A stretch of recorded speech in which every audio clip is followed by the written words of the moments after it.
Hello दोस्तों, नमस्कार, वंदे मातरम। कैसे हैं आप सभी? उम्मीद करता हूँ बढ़िया होंगे, मस्त होंगे। और फिर से वेलकम है आपका एक और नए क्लास में, जो कि आज हमारा डे नंबर 4 होने वाला है। और सभी को पता होगा कि ये सीरीज जो हम चला रहे हैं, ये हमारी 6 नंबर वाली क्लास नाम से सीरीज चल रही है, जो हमारे सारे एक्सपेक्टेड क्वेश्चन है कि जो हमारे 2026 जो हमारा एग्जाम होने वाला है यूपी बोर्ड का क्लास 10 के लिए, उसमें पूछे जा सकते हैं। क्योंकि ये सारे क्वेश्चन है जो रिपीटेड है, प्रीवियस ईयर क्वेश्चन है। तो आपको सारे कॉन्सेप्ट इसमें वन बाय वन करके क्लास में समझा दिए जाएंगे। तो आज से फिर एक नया क्वेश्चन है जो कि दिख रहा होगा आपको बोर्ड पे, कि बोल रहा है कि 12 सेंटीमीटर, 16 सेंटीमीटर और 20 सेंटीमीटर व्यास वाले धातु के 3 गोलों को पिघलाकर एक ठोस गोला बनाया जाता है। इस गोले का व्यास होगा। भाई ये क्वेश्चन मतलब इस पैटर्न पे काफी बार और हर बार क्वेश्चन पूछे जाते हैं। इस मैंने ये बोलता कि यही क्वेश्चन पूछा जाता है, बट इससे रिलेटेड या इसी कॉन्सेप्ट पे हर बार क्वेश्चन पूछे जाते हैं। तो आपको समझना है, और ये क्वेश्चन भी आपको दिलाएगा आज, पक्के करवाएगा आपके पूरे 6 नंबर। ओके, सो लास्ट तक बने रहना है, समझना है वन बाय वन करके सारा कॉन्सेप्ट, सारा क्वेश्चन इसमें। ओके, चलो देखते हैं।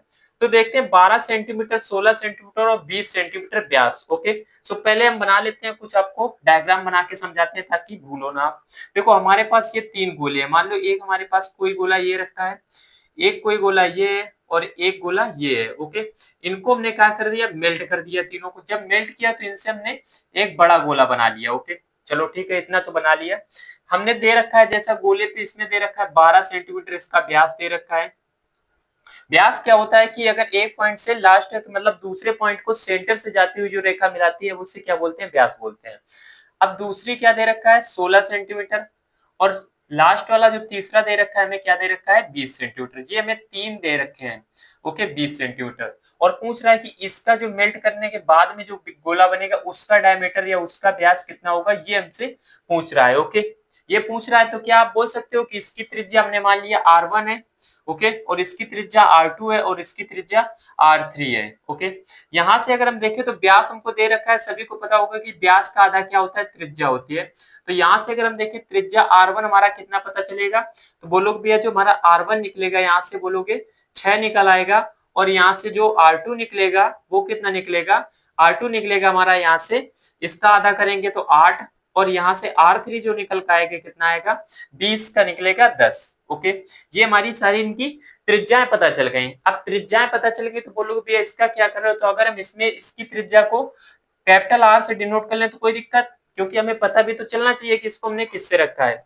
अब बस कर लेते हैं। तो अगर इन तीनों का हम आयतन जोड़ दें तो क्या इस आयतन के बराबर नहीं होगा, बिल्कुल होगा। चलो रखते हैं, फिर इसको समझते हैं अब। ओके, चलो अब हम क्या रखते हैं, 3 गोलों का आयतन, 3 गोलों का, 3 छोटे गोलों का लिख लेते हैं। ओके, 3 छोटे गोलों का आयतन, छोटे गोलों का आयतन,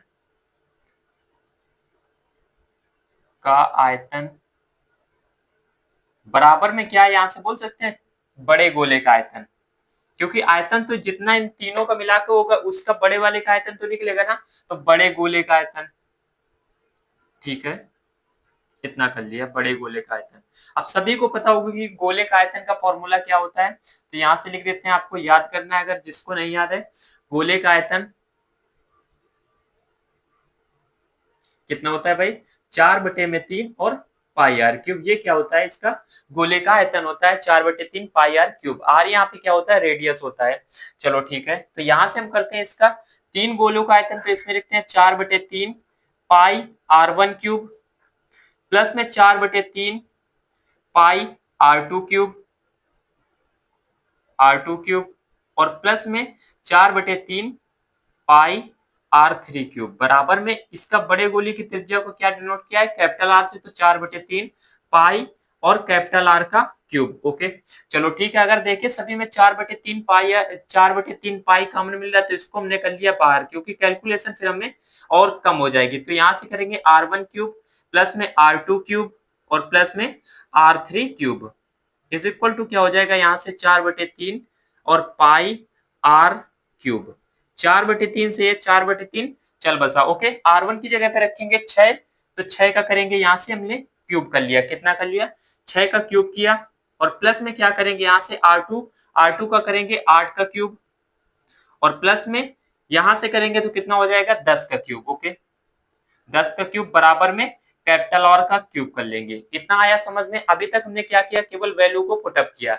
अब यहां से हमें करना पड़ेगा कैलकुलेशन। तो सभी को पता होगी 10 का क्यूब कितना होता है 216, प्लस 8 का कितना होता है 512, और प्लस में 10 का कितना होता है 1000।